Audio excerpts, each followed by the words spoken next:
Bismillahirrahmanirrahim. Assalamualaikum warahmatullahi wabarakatuh. Pada kesempatan kali ini kita akan belajar mengenai materi kelas 7 bab 7, yaitu tentang ingin meneladani ketaatan malaikat-malaikat Allah.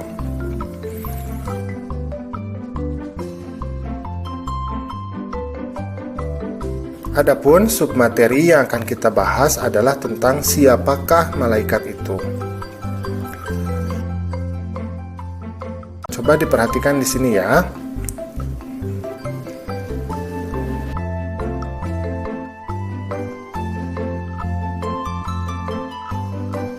Malaikat adalah makhluk Allah yang tercipta dari cahaya.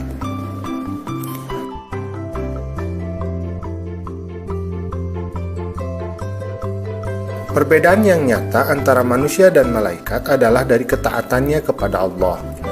Malaikat tidak diberikan nafsu oleh Allah, sehingga semua tindakannya itu murni untuk menyembah Allah.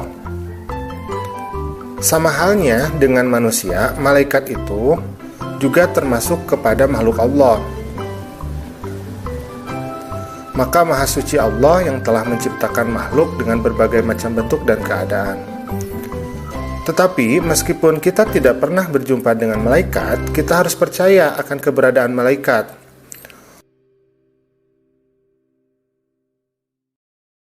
Allah menjelaskan dalam Quran surat Al-Anbiya ayat 19, dikatakan bahwa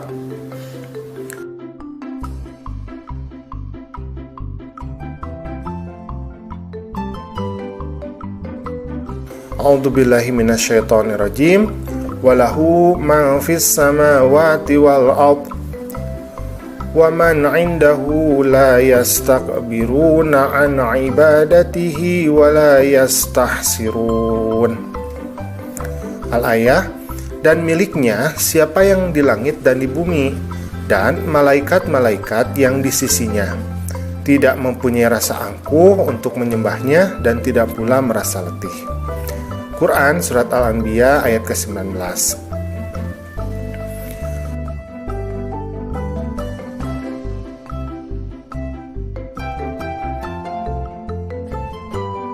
Iman kepada malaikat termasuk rukun iman yang kedua. Malaikat diciptakan dari cahaya Allah. Malaikat ini diciptakan sebagai utusan-utusan untuk mengurusi berbagai urusan. Nah, di sini sebetulnya bukannya Allah tidak kuasa untuk mengurusi segala urusan, tetapi dari sisi kepantasan. Jadi, Allah menciptakan malaikat itu bukan Allah tidak mampu untuk mengurusi segala hal di alam semesta ini, tetapi dari segi kepantasan. Sehingga Allah menciptakan malaikat yang mewakilinya untuk mengurusi berbagai urusan.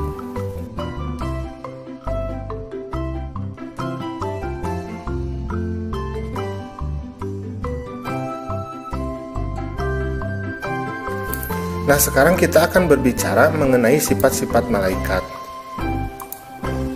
Sifat-sifat dan perilaku malaikat antara lain, yang pertama adalah malaikat itu senantiasa patuh kepada Allah dan tidak pernah berbuat maksiat kepadanya. Nah, ini dimungkinkan karena malaikat diciptakan Allah tanpa diberikan nafsu, sehingga semua perbuatannya itu murni hanya untuk mengikuti perintah Allah. Yang kedua, malaikat itu dapat merubah wujudnya sesuai dengan kehendak Allah.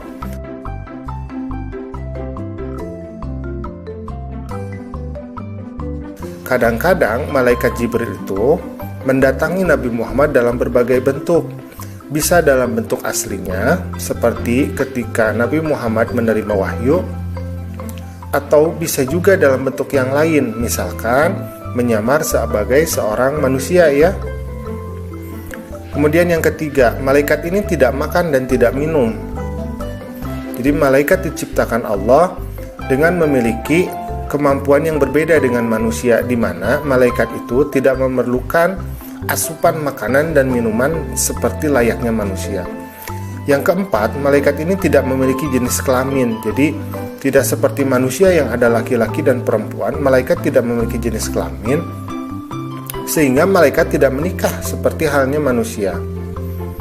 Yang kelima, malaikat tidak pernah letih dan tidak pula berhenti beribadah kepada Allah. Jadi malaikat itu tidak memiliki kejenuhan, tidak memiliki kelelahan, dan seluruh hidupnya itu tercurah untuk beribadah kepada Allah.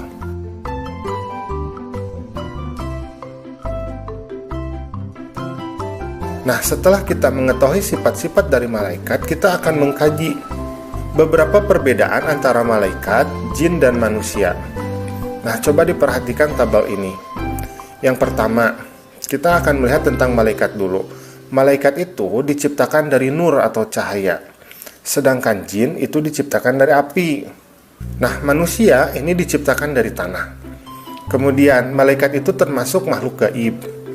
Jin juga termasuk makhluk gaib, artinya tidak mampu ditangkap oleh panca indera manusia. Nah, tetapi manusia ini adalah makhluk yang terlihat atau mampu dirasakan, mampu dipegang, mampu disentuh, mampu dibaui, ya. Nah, itulah manusia. Jadi manusia itu adalah makhluk yang nyata. Yang ketiga, malaikat ini selalu patuh dan taat kepada Allah, karena memang malaikat itu tidak memiliki nafsu, ya.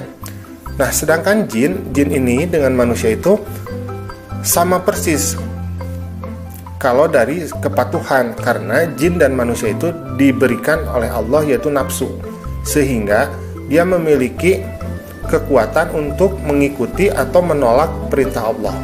Kemudian yang keempat, malaikat itu tidak makan dan tidak minum. Nah, sedangkan jin dan manusia itu memiliki keterbatasan, sehingga dia memerlukan asupan tenaga, asupan energi, sehingga malaikat dan jin itu memerlukan makan dan minum.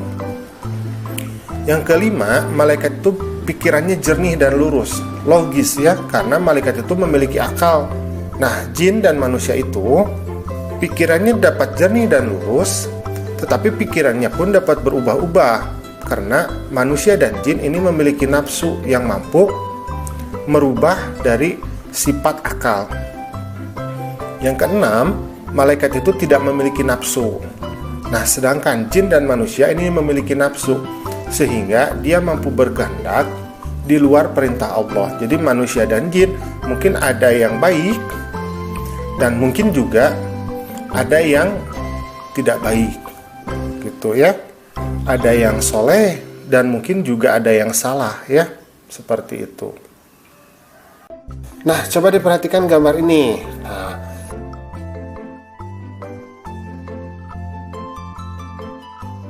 suatu ketika Nabi Muhammad ketika Isra Mi'raj ini bertemu dengan Nabi Ibrahim alaihissalam yang sedang bersandar di Baitul Ma'mur.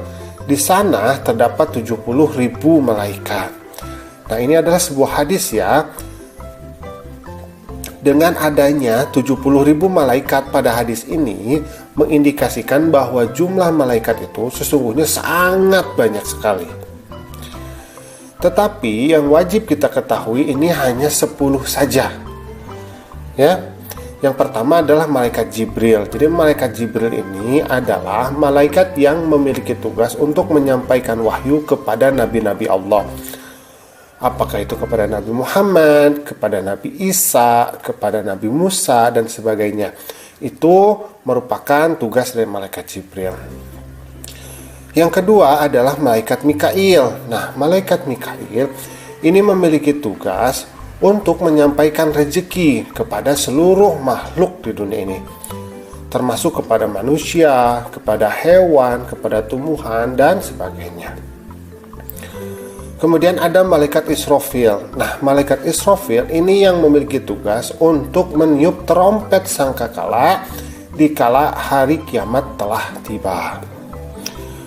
Kemudian yang keempat adalah malaikat Israel. Nah, malaikat Israel atau malakul maut ini memiliki tugas untuk mencabut nyawa seluruh makhluk Allah. Yang kelima adalah malaikat Raqib. Nah, malaikat Raqib ini memiliki tugas untuk mencatat seluruh amal baik yang dilakukan oleh manusia. Kemudian ada yang keenam, malaikat Atid. Nah, sebaliknya, malaikat Atid ini yang bertugas untuk mencatat seluruh amal buruk atau amal jelek yang dilakukan oleh manusia. Yang ketujuh ada malaikat Munkar. Kemudian yang kedelapan ada malaikat Nakir.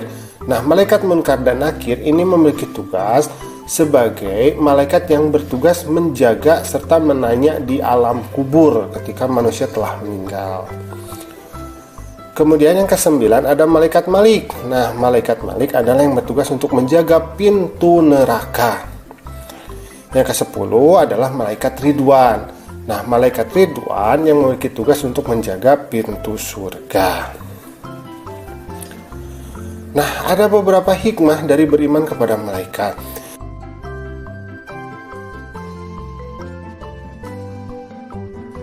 Yang pertama, ini akan memotivasi kita untuk selalu taat dan bertakwa kepada Allah Subhanahu wa Ta'ala.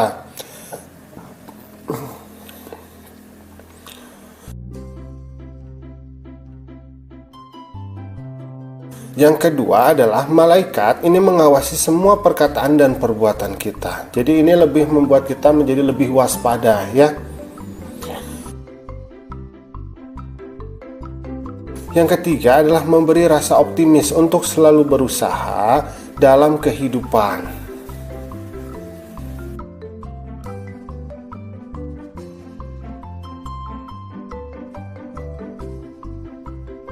Kemudian yang keempat adalah memotivasi kita untuk selalu beramal soleh. Oke, kita lanjutkan ke pembelajaran. Nah, di sini adalah yang pertama, iman kepada malaikat. Nah, karena malaikat Jibril ini adalah malaikat yang menyampaikan wahyu, maka contoh perilaku kita sebagai tanda keimanan kita adalah yang pertama adalah mencintai Al-Quran atau firman Allah, ya. Yang kedua, selain mencintai Al-Quran, tentu saja kita adalah harus mengamalkan Al-Quran.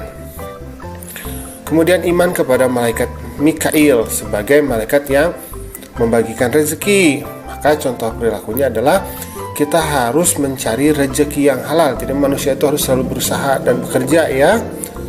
Kemudian yang kedua, bersyukur atas segala nikmat yang telah Allah berikan kepada kita. Mau kecil, mau besar, harus kita syukuri. Insya Allah itu akan bermanfaat. Kemudian iman kepada malaikat Israfil, yaitu mempersiapkan diri menghadapi hari akhir. Kemudian beramar ma'ruf nahi munkar, ya. Mengajak untuk melakukan kebaikan, kemudian melarang untuk melakukan keburukan, ya. Nah, itu. Kemudian iman kepada malaikat Israel. Nah, contoh perilakunya adalah kita tidak usah takut terhadap kematian, tetapi kita mempersiapkan kematian kita dengan selalu melakukan amal soleh, ya. Karena memang kematian itu pasti akan menimpa siapapun termasuk diri kita. Nah, yang harus kita siapkan adalah bekal yang akan kita bawa setelah kita meninggal. Kemudian iman kepada malaikat Munkar dan Nakir. Mempersiapkan diri menghadapi alam kubur dengan melakukan amal soleh yang banyak, ya. Kemudian iman kepada malaikat Raqib. Nah, senantiasa menjaga hati, lisan ataupun tindakan kita agar tindakan yang kita lakukan itu selalu tindakan yang baik, ya. Nah, kemudian iman kepada malaikat Atid, menghindari perilaku tercela dan dosa, ya. Kemudian iman kepada malaikat Ridwan, selalu memohon ridha Allah, karena yang akan mengantarkan kita kepada surga itu bukan amal kita sebetulnya, ya, tetapi ridha Allah. Kemudian senantiasa selalu memperbaiki diri dan keluarga kita. Kemudian iman kepada malaikat Malik, yaitu menjaga perilaku dari perbuatan dosa. Nah, alhamdulillah pembelajaran kita pada kesempatan kali ini sudah selesai, ya. Terima kasih sudah menyimak. Assalamualaikum.